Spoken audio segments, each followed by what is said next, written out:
Bien, sean bienvenidos una vez más a este su espacio expositivo con Tulio Reyes Miranda, haciendo entrega de la última lección sobre nuestro estudio y comentario del Evangelio de Marcos, del capítulo 15 y 16, o los versículos finales del capítulo 15 y 16 de este Evangelio, cuya lección número 13 lleva por título El Señor resucitado. Básicamente aquí el enfoque de este último comentario, de este último trimestre del año, estará fundamentado en los tres últimos versículos del capítulo 15 del Evangelio, y a continuación también comentaremos sobre el capítulo 16.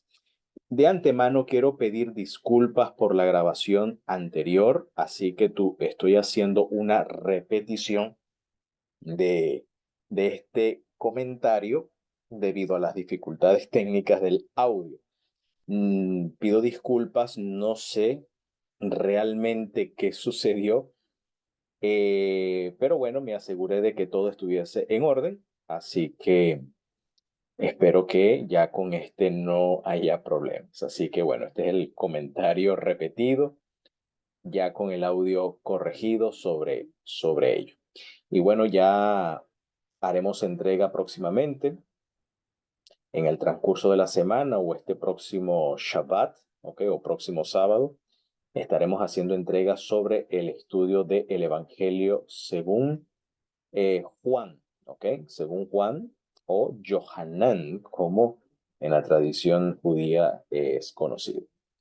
Entonces, bueno, sin más preámbulo, vamos entonces a iniciar nuestro comentario al Evangelio de Marcos, centrándonos en el capítulo 15, pasuk 42 al 47, donde se habla de la sepultura de nuestro Señor, quien fue prácticamente llevada a cabo por Joseph de Arimatea, ¿ok?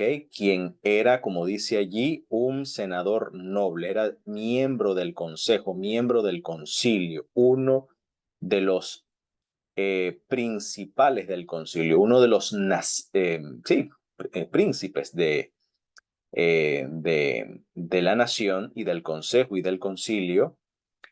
Bueno, dice el Evangelio que cuando fue la tarde, está hablando del día de la preparación, porque era la preparación, es decir, la víspera del sábado. Esto quiero puntualizar porque Marco da esta información del calendario, de que era día de la preparación, ¿ok? La víspera del sábado. La víspera del sábado es la tarde del día sexto, ya a punto de darse la penumbra del séptimo día, que es Shabbat. Eh, por lo tanto, en la tradición judía, ese momento, ese tiempo específico se llama Erev Shabbat, ¿ok? Y en griego esa expresión se traduce como aparece aquí, la preparación, es decir, el parascué, ¿ok? Palabra griega que significa la palabra que se utiliza de manera interesante acá por el evangelista para referirse precisamente a la tarde del Shabbat, ¿ok? Y del Shabbat del día séptimo, ¿ok? Porque el día de la preparación, la víspera del Shabbat, es el día sexto, perdón, en antesala al séptimo. Por tanto, claramente Yeshua muere, nuestro Señor muere un día sexto, ¿ok? A las 3 de la tarde, a la hora nona, como aquí el evangelista nos lo indica, y es sepultado ya justamente en el tiempo del Erev Shabbat, es decir, ya en la víspera del Shabbat, en el momento de la parascué, es decir, de la preparación. Por tanto, entonces, Joseph de Arimatea, quien era miembro del consejo, quien también esperaba el Malhut Elohim, el reino de Dios.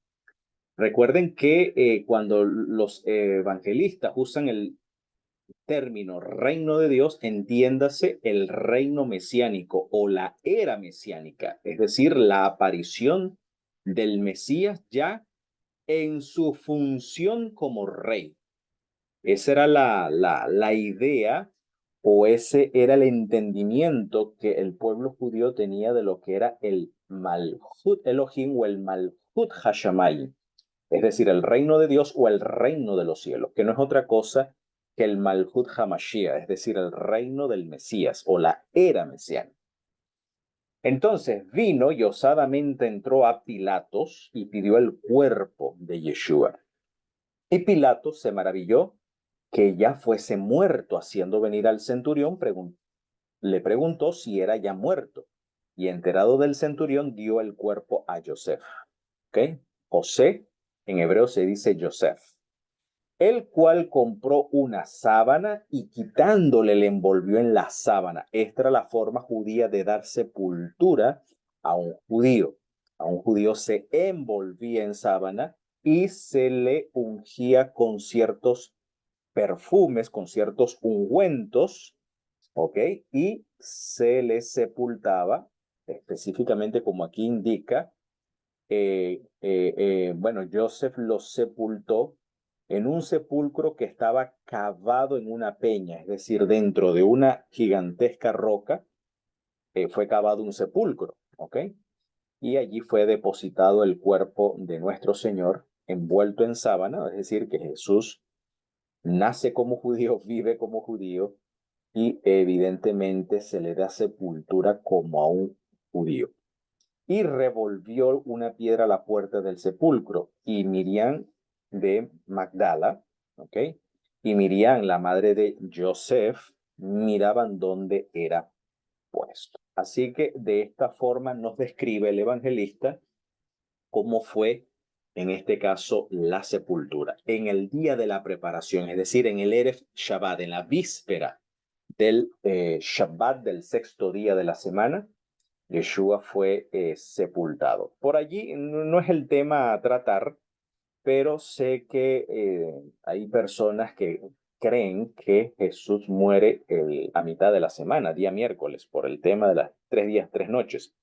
De todas maneras, yo tengo en este canal, tengo un tema a tratar sobre ese asunto. Pueden ubicar los 3 días y las 3 noches en mi canal sobre el tema donde explico por qué no puede ser la muerte de nuestro Señor en la mitad de la semana, sino en el día sexto de la semana, ¿ok? En el día viernes. Y resucita obviamente el primer día de la semana, eh, tercer día luego seguido, ¿no? Entonces, ese tema no lo voy a explicar acá. Pueden recurrir a esta temática específica, donde explico la famosa expresión de los 3 días y 3 noches, que es una expresión única en Mateo y única en todos los evangelios, solamente en Mateo. Ahí puedo explicar, pueden remitirse allí a ese espacio de mi canal sobre ese tema que allí yo lo abordo.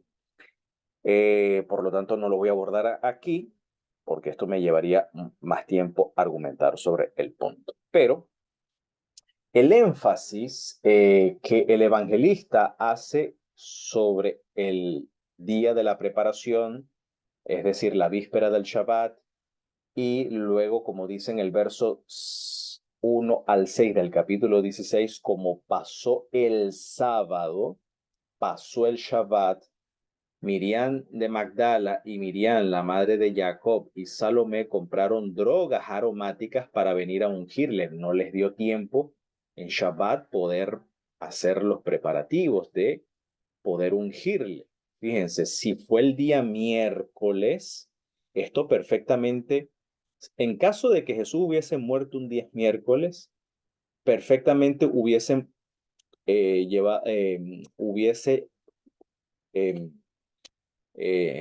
ungido el cuerpo con drogas aromáticas perfectamente el 15 de Nisan o el 15 de Aviv, en el día de la Pascua, si fuese Si Jesús fuese muerto un miércoles, el día jueves o quinto día de la semana, hubiesen perfectamente al día siguiente llevado a cabo esto. Esto no era contrario a es decir, las leyes de restricción del séptimo día no son las mismas leyes de restricción que aplica al día 15 de Nisan. Y esto es importante hacer la distinción.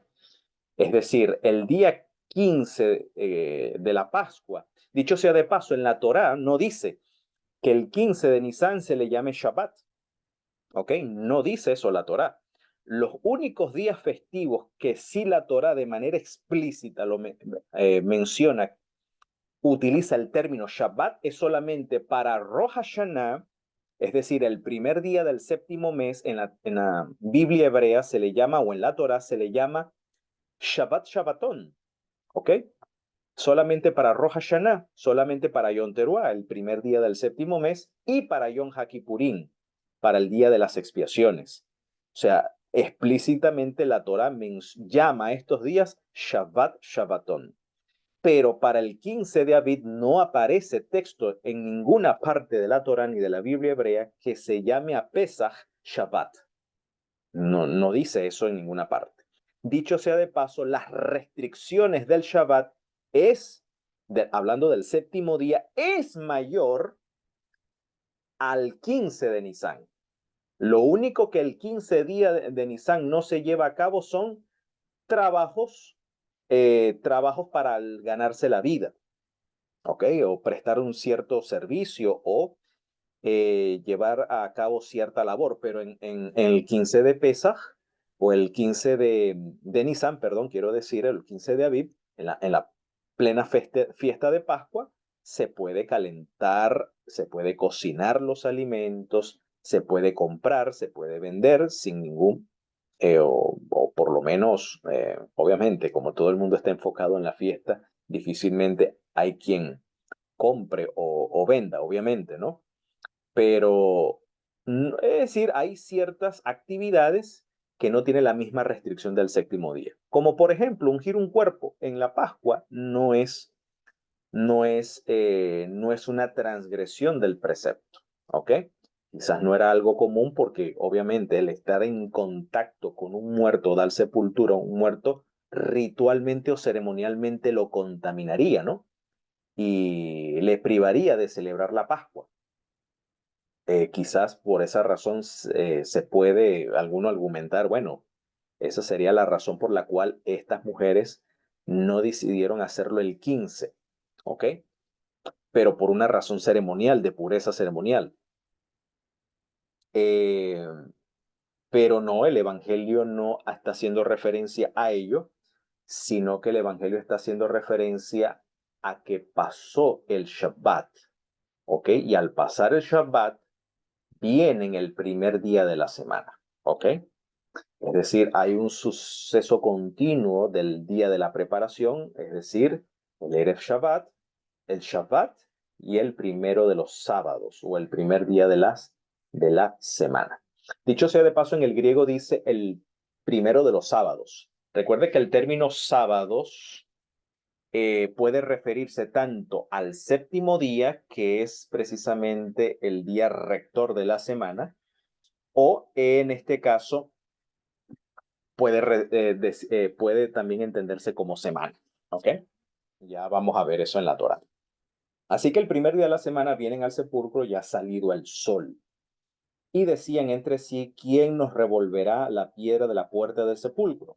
Como miraron, ven la piedra revuelta que era muy grande. Y entradas en el sepulcro vieron un mancebo, un joven sentado al lado derecho, cubierto de una larga ropa blanca, y se espantaron. Mas él les dice, no se asusten, buscan a Yeshu Hanotzri, es decir, a Jesús el Nazareno, que fue crucificado. Miren, ya ha resucitado, no está aquí. He aquí el lugar donde le pusieron. Entonces, esa es la información que este joven que aparece sentado al lado derecho, es decir, al lado derecho de la entrada del sepulcro. Vean un joven. Otros evangelios dirán, ven a dos jóvenes. ¿Ok? Así que bueno, pero en el relato de Marcos solo menciona a un joven. Evidentemente, este joven es un Malak, ¿ok? Un emisario. Bueno, el punto aquí del Shabbat, del primer día de la semana y de la víspera del Shabbat, que tiene que ver con la resurrección, aquí el contexto mayormente tiene que ver con una celebración y es precisamente con el ritual del Omer, de la primicia del Omer en conexión con la resurrección. Fíjense, según la Torá, eh, en el libro de Levíticos 23, cuando uno estudia los festivales del santuario, los llamados Mikra Kodesh, los llamados de santidad, ¿ok? O los que en las versiones españolas aparece como convocaciones santas o convocaciones sagradas. Mikra Kodesh, los llamados de santidad en realidad, son llamados al santuario, es decir, el pueblo debe peregrinar al santuario. Bueno, se dice allí que habéis de contar desde el día siguiente del día de Shabbat o después de el día del Shabbat, desde el día en que ofreciste el Omer de la ofrenda mecida, dice 7 semanas cumplidas serán. ¿Ok? 7 semanas cumplidas. En hebreo, allí 7 semanas es 7 sábados cumplidos serán. 7 Shabbatot. Noten que la palabra Shabbatot puede entenderse como sábados o también como semanas. Entonces, hasta el día siguiente del Shabbat, el séptimo, contaréis 50 días. Entonces ofreceréis nuevo presente al Señor. Es decir, según este pasuk, luego del Shabbat, luego de haber celebrado la Pascua, haber comido la Pascua, al siguiente día del Shabbat, se debía ofrecer el Omer. El Omer es la primicia de cebada. ¿Ok? La primera cosecha de cebada, la primicia, una porción del campo de cebada. Bueno, la Mishnah explica que al atardecer del Shabbat eran colocados cintas, eran amarradas cintas en ciertas gavillas de cebada o espigas de cebada que habían sido seleccionadas o escogidas como el Omer, como los primeros frutos de cebada. Y al siguiente día era cosechado y era traído al templo.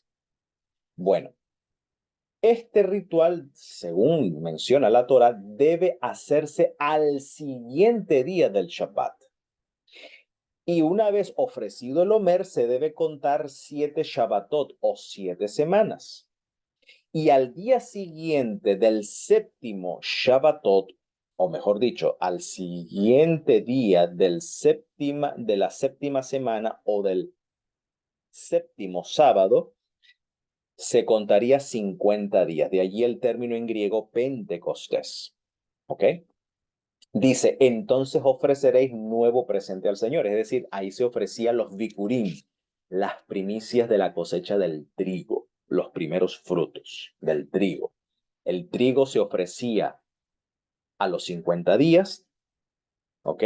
Y el Omer de cebada se presenta, es decir, al siguiente día de haber celebrado la Pascua, al siguiente día del sábado en que se celebra la Pascua.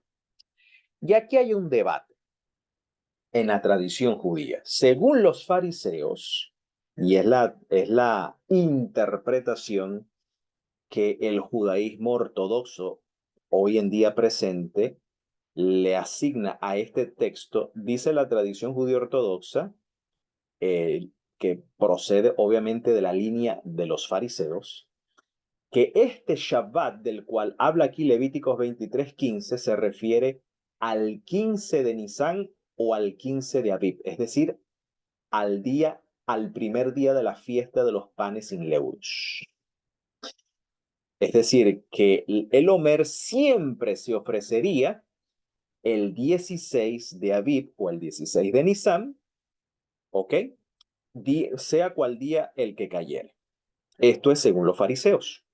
Los fariseos interpretan que este Shabbat se refiere al Shabbat festivo de la Pascua. Sin embargo, Esa interpretación o brindada por los fariseos no era mayoritaria en el período del Segundo Templo, cuando estaban presentes otros grupos judíos como los saduceos y también los beituseos, ¿ok?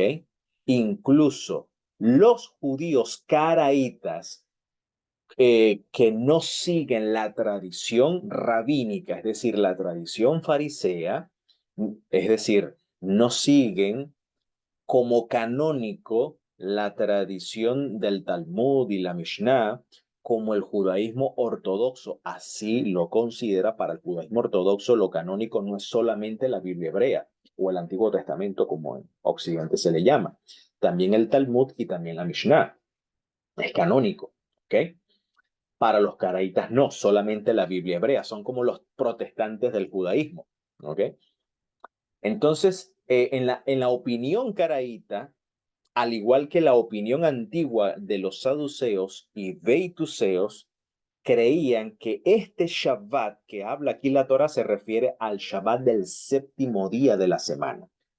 Por lo tanto, supóngase de que un día de Pascua caiga un miércoles, habría que esperar 3 días hasta el Shabbat que sigue a la celebración de la Pascua. Habría que esperar jueves, viernes, sábado, a ese sábado del séptimo día de la semana, para entonces poder ofrecer el homer de cebada al siguiente día del Shabbat del séptimo día. Esta era la interpretación saducea, beitucea, y es la interpretación que le da los caraítas a este texto hasta el día de hoy. Es decir, que el Homer, el ritual del Homer, la primicia de cebada, siempre se efectuaría el primer día de la semana y por lo tanto Pentecostés, ¿ok? Siempre se celebraría siempre primer día de la semana. Por eso se le llama a este ciclo las fiestas el Hag Shavuot o fiesta de las semanas, porque justamente es una semana completa, de primero a séptimo día. Es decir, son 7 semanas completas. La tradición farisea, pues opina, o la tradición rabínica opina diferente. No, aquí el Shabbat se refiere al 15 de la Pascua y por lo tanto el Homer inicia al día 16, sea el día que caiga. Entonces, hay debates en cuanto a la interpretación de este texto. Sin embargo, según Marcos, según el evangelista, ambas ideas coinciden porque justamente el Shabbat, el 15 de Nisan o el 15 de Pesach, coincidió con el séptimo día de la semana. Por lo tanto, si Pesach cae Shabbat al siguiente día, si cae en Shabbat, es decir, cae en el séptimo día de la semana, pues al siguiente día, sin ningún problema, se efectúa el ceremonial del Homer. ¿Ok? Así que allí en el relato de Marcos, ahí coinciden tanto la tradición farisea en celebrarle el 16 de Abib, pero también coincide la tradición beitucea y saducea en celebrar el Homer posterior al Shabbat del 15 de Nisan, porque coincide con el séptimo día de la semana. El punto acá entonces de que Yeshua resucite en el primero de los sábados quiere decir que Yeshua cumple como antitipo la fiesta del Homer, como dice Primera de Corintios 15, 12 al 20, cuando dice lo siguiente el apóstol Pablo: si el Mesías es predicado que resucitó de los muertos, ¿cómo dicen algunos entre ustedes que no hay resurrección de muertos? Fíjense, negar la doctrina de la resurrección de los muertos es negar prácticamente uno de los pilares fundamentales de la fe judía, porque como Pablo hace mención en el libro de los Hechos, en el capítulo 24, el tema de la resurrección de los muertos es la tikvá de Israel, es la esperanza de Israel, es la esperanza de las 12 tribus, nada más y nada menos. Entonces, negar la resurrección, mi hermano, es negar uno de los pilares fundamentales del judaísmo, y no solamente del judaísmo, sino también del judeocristianismo. Es decir, que esta es la doctrina, este es el punto neurálgico y uno de los pilares fundamentales de la razón de ser, tanto del pueblo judío como también, al igual, del judeocristianismo. Y cuando hablo del judeocristianismo, no me estoy refiriendo a denominación específica, estoy hablando todos aquellos que profesan la fe en Jesús como Mesías, y para fundamentar obviamente la fe en Jesús como Mesías requiere la validez de tanto de la Biblia canónica, de la Biblia hebrea, lo que en Occidente llama Antiguo Testamento, yo prefiero llamarlo la Biblia hebrea, y obviamente los escritos apostólicos, que nosotros llamamos o denominamos en Occidente como Nuevo Testamento. Entonces, la doctrina de la resurrección es un tema cardinal, es un tema sumamente importante, sumamente relevante, es uno de los pilares fundamentales para ambas tradiciones. Entonces dice, porque si no hay resurrección de muertos, entonces el Mesías tampoco resucitó. Es decir, no tiene validez, no tiene razón de ser ni el judaísmo ni el cristianismo, ni el judeocristianismo. ¿Ok? No tiene validez. Y si el Mesías no resucitó, vana entonces nuestra predicación, vana también es nuestra fe. Y aún somos hallados falsos testigos de Dios, porque hemos testificado de Dios que Él haya levantado al Mesías, al cual no levantó, si en verdad los muertos no resucitan, porque si los muertos no resucitan, tampoco el Mesías resucitó. Obviamente, esa es la lógica. ¿Okay? Este es el axioma. Y si el Mesías no resucitó, entonces vana es nuestra fe. Es decir, vana es nuestra esperanza. Y aún estáis en vuestros pecados. Entonces también los que murieron en el Mesías o durmieron en el Mesías, pues perecieron. ¿Ok? Ya eh, están perdidos, pues ya perdidos en el sentido de que no hay resurrección, ya, o sea, no hay razón de ser entonces para creer en el Mesías. Obviamente creemos en el Mesías porque Él resucitó de los muertos y hay una esperanza cifrada en la resurrección. Entonces, si en esta vida solamente esperamos en el Mesías, los más miserables somos de todos los hombres. Mas ahora el Mesías ha resucitado de los muertos, primicia de los que durmieron es hecho. Es decir, que Yeshua es levantado de entre los muertos justamente cuando el pueblo judío, o en este caso, sí, el pueblo judío lleva las primicias, o en este caso lleva el Homer como primicia, el Homer de cebada como primicia al templo, en representación de la resurrección de Yeshua como primicia de los que duermen. Esta es la explicación tipológica y antitípica que le asigna, usando pues el lenguaje teológico occidental, que le asigna en este caso el apóstol Pablo. Es el cumplimiento en este caso. Por otro lado, la resurrección, sin embargo, ya debido a que no tenemos hoy en día el templo, en Jerusalén no hay un sacerdote levítico vigente, obviamente, no se lleva y no se efectúa, ni siquiera los judíos ortodoxos cumplen esa mitzvah o ese mandamiento o esa ordenanza de ofrecer el homer de cebada en el templo, porque no hay templo y no hay un sacerdocio arónico o levítico vigente. Sin embargo, en la tradición judeo-cristiana, según la enseñanza de los apóstoles, específicamente el apóstol Pablo, dentro del Corpus Paulino, el rito de la tevila o el rito de la inmersión en agua, conocido como el bautismo, es el rito que celebra y conmemora la resurrección del Señor.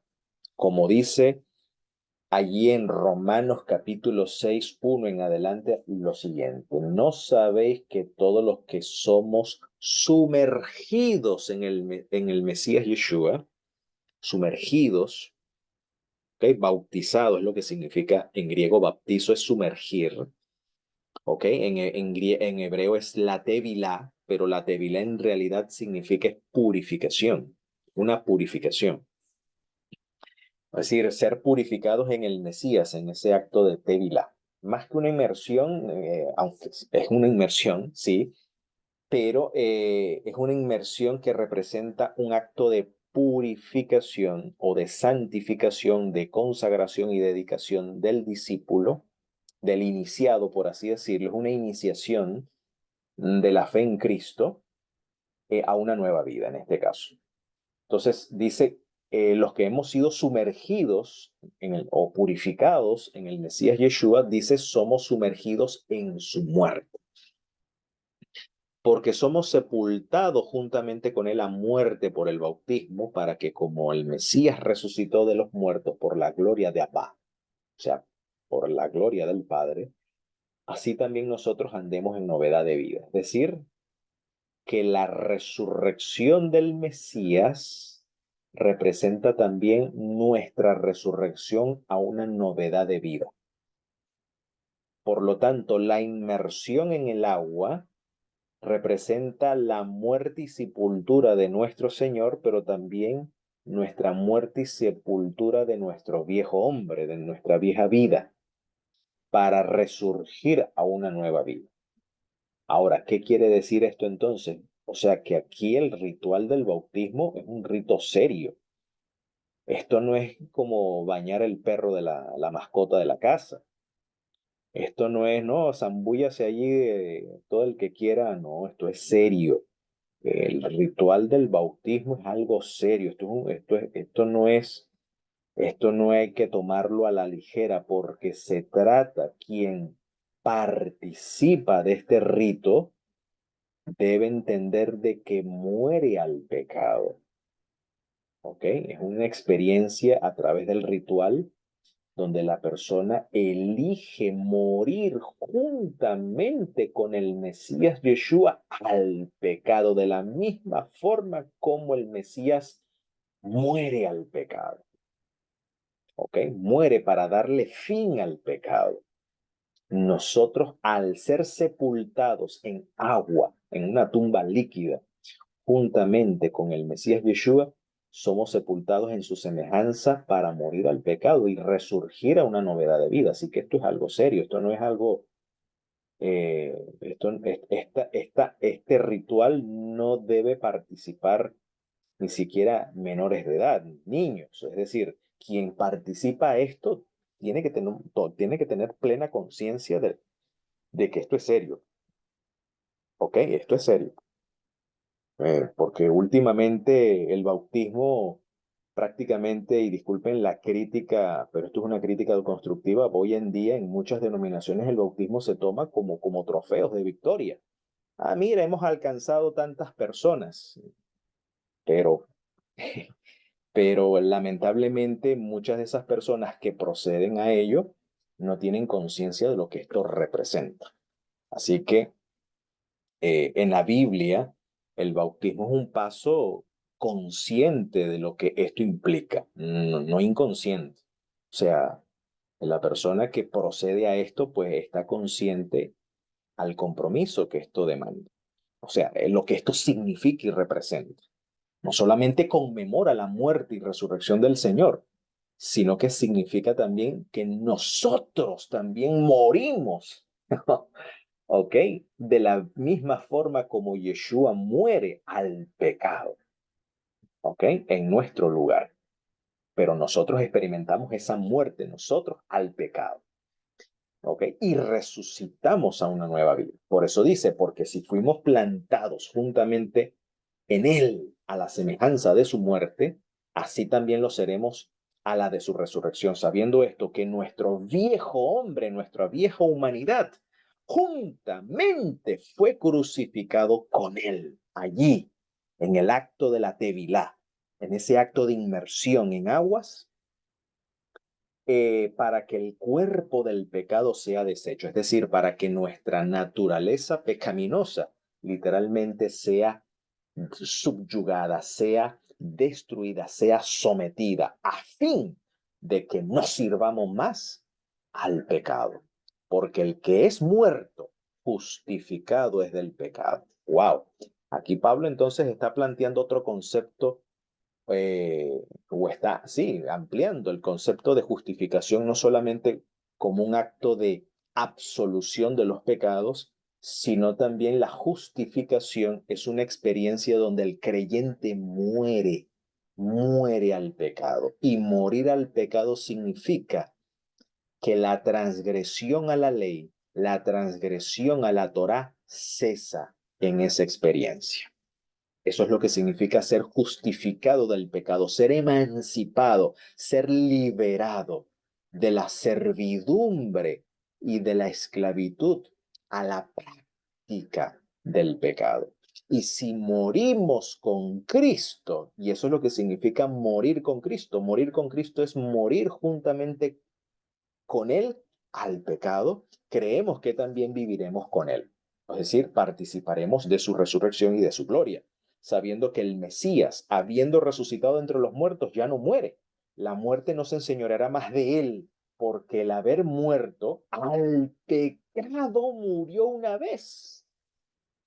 Noten, al pecado murió una vez. O sea, Jesús dio la vida en obediencia y en perfecta sujeción al Padre.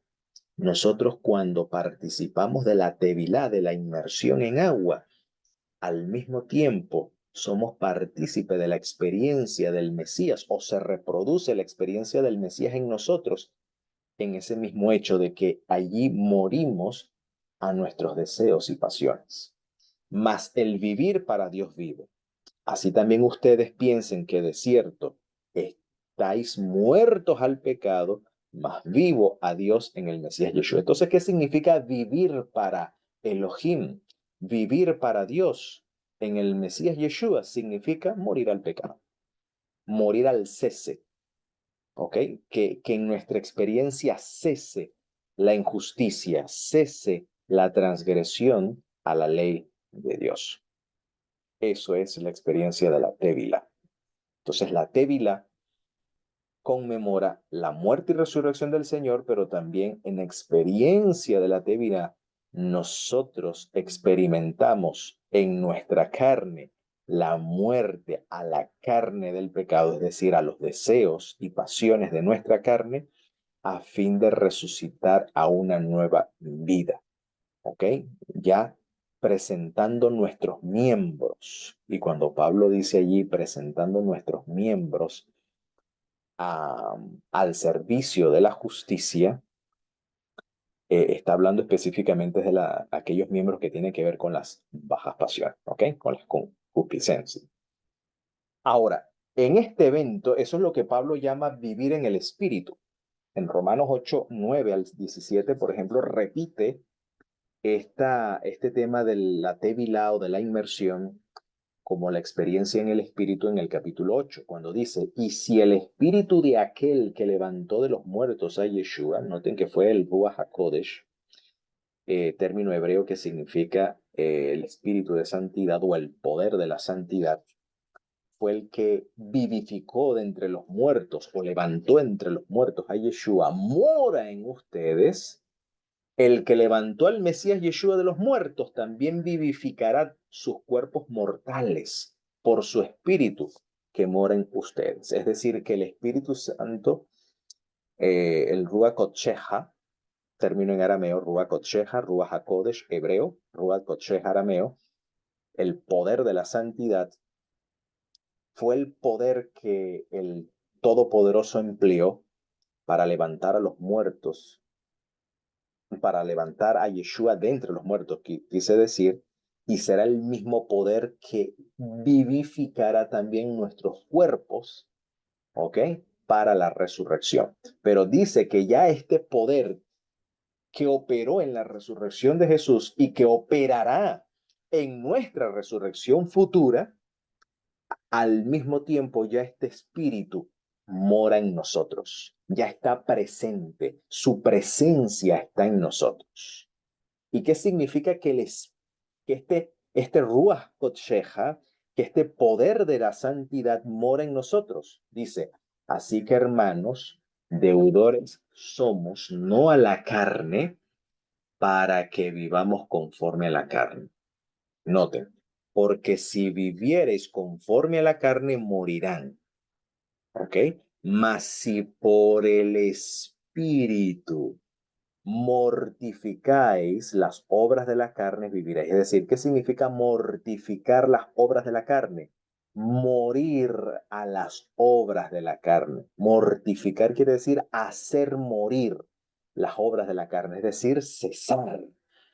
¿Ok? Cesar las obras de la carne por el Espíritu que mora en nosotros, entonces viviremos. Quiere decir que la presencia del poder del Ruach HaKodesh en nuestra vida no se da no tanto en señales, maravillas y prodigios, sino en una vida pura, en una vida en justicia, en una vida santificada, en una vida purificada de las obras que genera nuestra naturaleza pecaminosa. Esto es doctrina paulina, ¿ok? Si usted está en desacuerdo con lo que este servidor está planteando, entonces va a tener que sacar Romanos o estos pasajes bíblicos del canon, pero esto es doctrina paulina, doctrina apostólica. Y continúa diciendo, todos los que son guiados o llevados por este poder de Dios, por este Rúa Elohim, los tales son los hijos de Dios. Entonces, ser guiados por el Espíritu de Dios significa que este espíritu mortifica o hace morir. Esta es la paradoja bíblica, ¿no?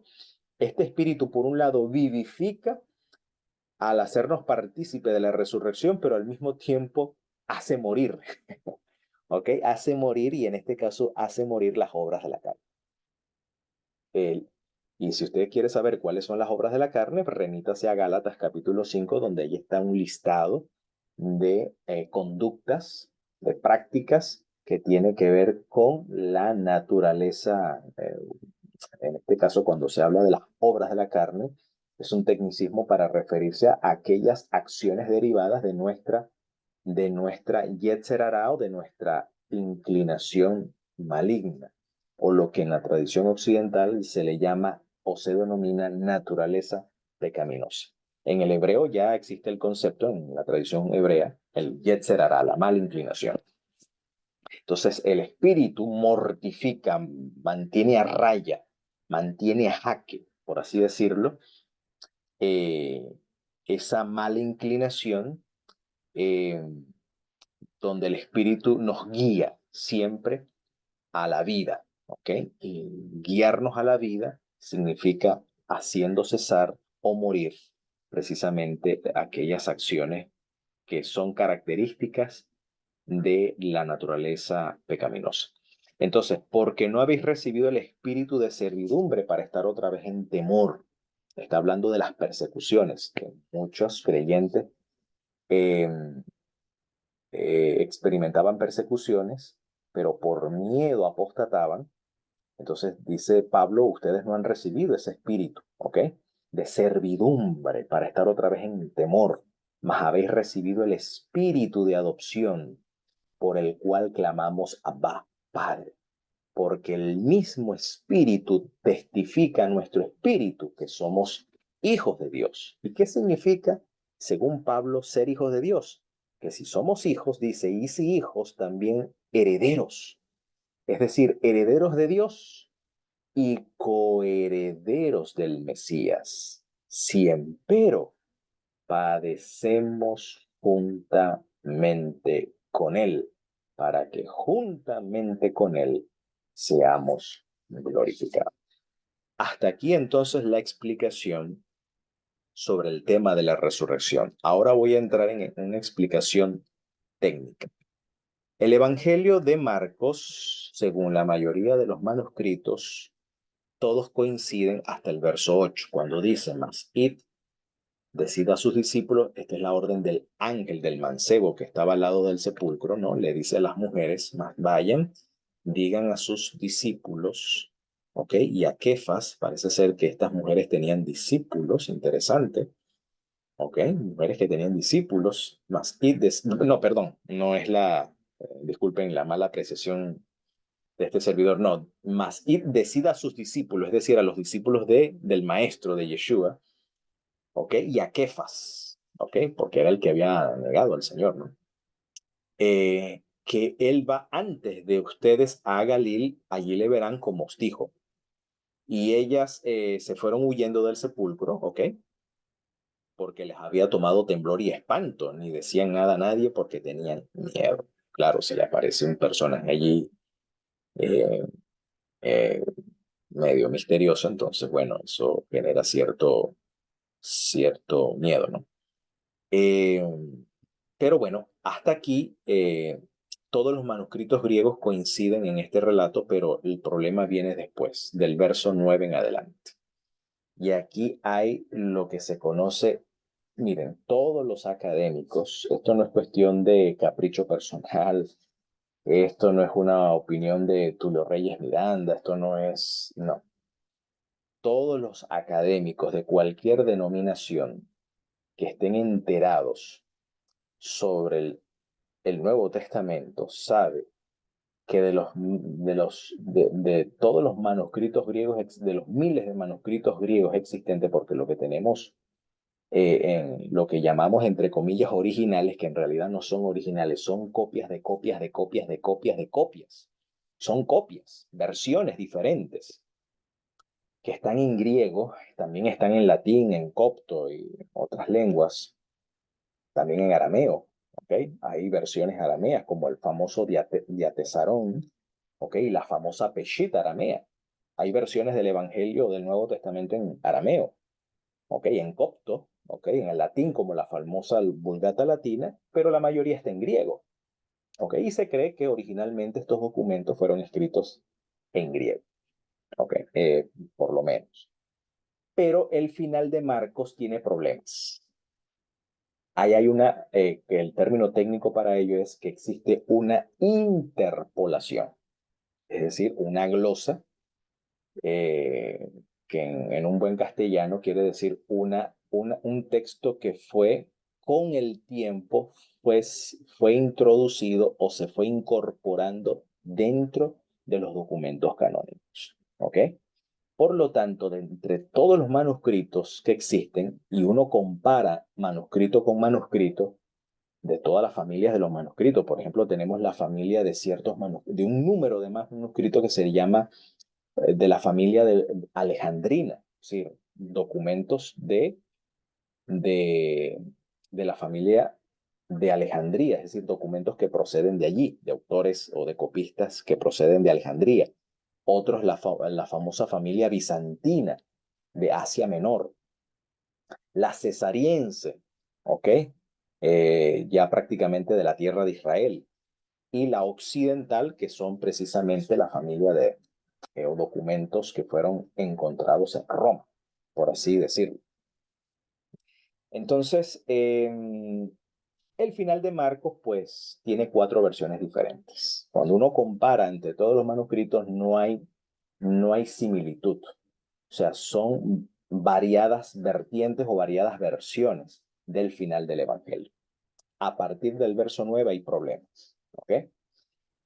Citando la Biblia de Jerusalén, es interesante que algunas versiones españolas hablan de esto. Por ejemplo, si ustedes consultan la Biblia textual, usted va a notar que el Evangelio de Marcos culmina hasta el verso 8. Y ahí queda entre corchetes, donde se omite el verso 9 al 20 en adelante, en la Biblia textual. Si usted va a la versión Nuevo Mundo de los Testigos de Jehová, también reconocen que allí hay una interpolación. Fíjense, los Testigos de Jehová eh, reconocen eso, ¿ok? Es decir, que eh, eh, toda la erudición de los académicos, de los estudiantes serios y los críticos del Nuevo Testamento, críticos quiero decir que analizan con rigor y con una metodología apropiada estos manuscritos, reconocen que estamos frente a un texto interpolado. Ahora, quiero citar la versión de Biblia de Jerusalén, donde tiene una nota explicativa sobre los versículos 9 al 20, y me parece interesante lo que la Biblia de Jerusalén o los autores o editores de esta versión, que son católicos, mencionan sobre este punto al respecto. ¿Ok? Entonces, cito allí. El final de Marcos, verso 9 al 20, dice, forma parte de las escrituras inspiradas. Es decir, para la Iglesia Católica, y creo que también los protestantes, eh, consideran que ese texto es inspirado, ¿ok? Es considerado como canónico, ¿ok? Es canónico. ¿Por qué? Porque está en la mayoría de los manuscritos. O sea, la versión tradicional del verso 9 al 20, como aparece en la Reina Valera del 60, procede del Textus Receptus. Es decir, el Textus Receptus es una edición del Nuevo Testamento que fue elaborada por Erasmo de Rotterdam, basado en documentos antiguos, entre ellos la Vulgata Latina, obviamente, ciertas escrituras coptas, también se fundamentó allí y otras ediciones de lengua griega. Erasmo de Rotterdam. Y fue el Nuevo Testamento sobre el cual Lutero y la Reforma Protestante pues realizaron sus respectivas reformas y también sus respectivas traducciones, mejor dicho, del texto griego a la lengua del pueblo. En este caso, Martín Lutero al alemán y William Tiley al inglés y la versión del rey Jacobo, ¿okay? O King James, allá en Inglaterra, en fin. Entonces, todos bebieron de esa fuente del Textus Receptus, ¿ok? Pero la posición católica es que texto es inspirado. Ese relato que tenemos allí en el Textus Receptus es inspirado. Ahora, pero es importante aclarar esto. Esto no significa necesariamente que haya sido redactado por Marcos. O sea, lo que tenemos allí en Marcos del 9 al 20, eso no lo escribió Marcos. ¿Ok? Pero ¿cómo así entonces? Si es una escritura inspirada y canónica, ¿cómo es que no lo escribió Marcos? Porque está ahí en Marcos entonces. Entonces, según la crítica textual, los que analizan y estudian estos manuscritos y estudian el griego del Nuevo Testamento con mayor autoridad y profundidad, reconocen de que este texto no procede de la pluma de Marcos. Sin embargo, dice, aquí va a explicar entonces, de hecho, se pone en duda su pertenencia a la redacción del segundo evangelio. Las dificultades proceden ante todo de la tradición manuscrita. Parece ser que esta, esta parte de la escritura fue incorporada posteriormente, ¿ok? Por los copistas en este caso. Dice, uno de los criterios que maneja la erudición católica es que varios manuscritos, entre ellos el Vaticano y Sinaítico, que pertenecen a la familia de los manuscritos del canon alejandrino, y que son los más antiguos, uno de los más antiguos, ¿ok? Omiten el final actual. Es decir, que en estos manuscritos como el Vaticano y Sinaítico, llega hasta el verso 8, ¿ok? Entonces está omitido el verso 9 al 20. Ahí en estos manuscritos no está. Entonces, en lugar del final ordinario, hay un manuscrito que da un final más breve que es continuación del verso 8. Fíjense que hay un manuscrito que relata este final de Marcos. Ellas, bueno, dice que en el verso 8 que ellas, bueno, se van todas miedosas allí, temblorosas, ¿no? Ellas se van y dice luego en el verso siguiente, ellas refirieron brevemente a los compañeros de Pedro lo que se les había anunciado. Luego el mismo Jesús hizo que ellos llevaran desde el oriente hasta el poniente el mensaje sagrado e incorruptible de la salvación eterna. Y hasta allí llega. Hay un manuscrito que tiene este final. Según menciona aquí, estoy citando, escuchen bien, estoy citando la Biblia de Jerusalén. Usted puede descargar Google, Biblia de Jerusalén PDF, busque allí el Evangelio de Marcos capítulo 16 y usted encontrará este comentario o esta nota de pie de página. ¿Ok? Ahora, 4 manuscritos dan a continuación los dos finales, el breve y el largo. ¿Ok? Finalmente, uno de los manuscritos que dan el final largo intercala entre el verso 14 y el verso 15 el fragmento siguiente. Esto es lo que decía a Cristo y Cristo le respondió el término de los años. Y estos alegaron en su defensa, este siglo de iniquidad y de incredulidad está bajo el dominio de Satán. Esto es una glosa que fue incorporada de entre todos los manuscritos. Hay algunos manuscritos que fue incorporada esta glosa, ¿ok? En el verso 14 y 15 de la versión larga del final del libro de Marcos. Entonces dice, que no deja que los que están bajo el yugo de los espíritus impuros reciban la verdad y el poder de Dios. Manifiesta pues ya desde ahora tú del poder de Satán se ha cumplido, pero otras cosas terribles se acercan. Y yo he sido entregado a la muerte por los que pecaron para que se conviertan a la verdad y no pequen más, a fin de que hereden la gloria espiritual e incorruptible de justicia que está en el cielo. Así se intercala o se interpola en el verso 14 y 15 de un fragmento de un manuscrito. ¿Ok? Ahora, la tradición patrística, quiere decir los padres eclesiásticos del siglo II, que fueron fundadores, ellos realmente son los fundadores del cristianismo. ¿Ok? Cristo no es el fundador no es del cristianismo como lo conocemos hoy en su estructura occidental, la manera como vemos el cristianismo con toda su organización y estructura occidentalizada,